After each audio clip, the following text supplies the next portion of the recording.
What do you want to be when you grow up? As a child, this question is nothing more than a request to get the cutest replies. Everything from mommy to astronaut to Batman is fine.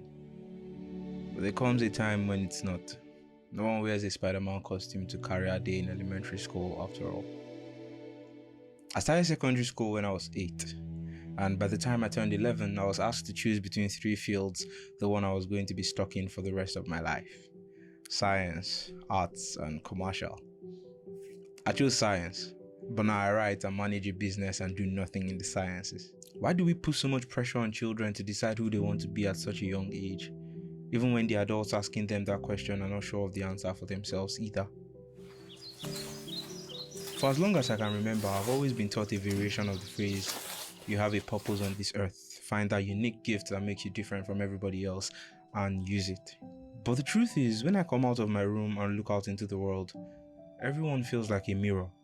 Yes, I have talents and skills and I put in the work sometimes, but I've never been able to find that one unique thing that makes me different from everyone else.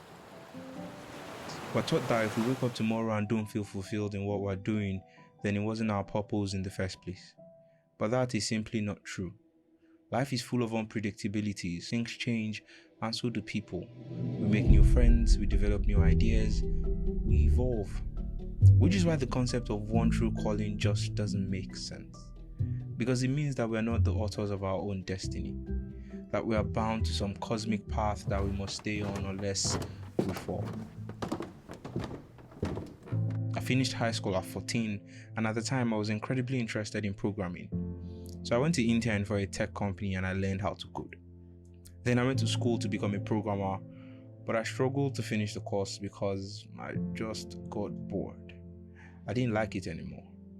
So I left the school in 2019. I finished, by the way, and since I haven't written a line of code. But would I have changed going to that school? No, because it was in one of those classrooms that I met Obinna Valentine, the guy that convinced me to start making YouTube videos.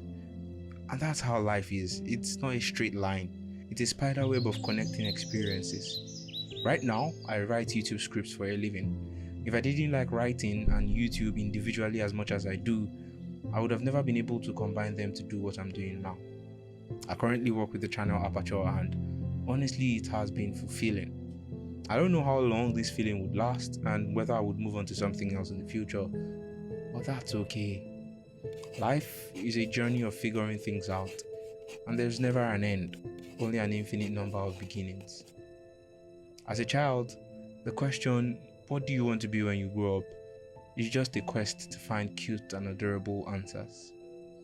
But the older you get, the more of an existential crisis this seemingly harmless and innocent question becomes. But it doesn't have to be this way. So, what do I want to be when I grow up? I don't know. But I know who I am now. That's okay.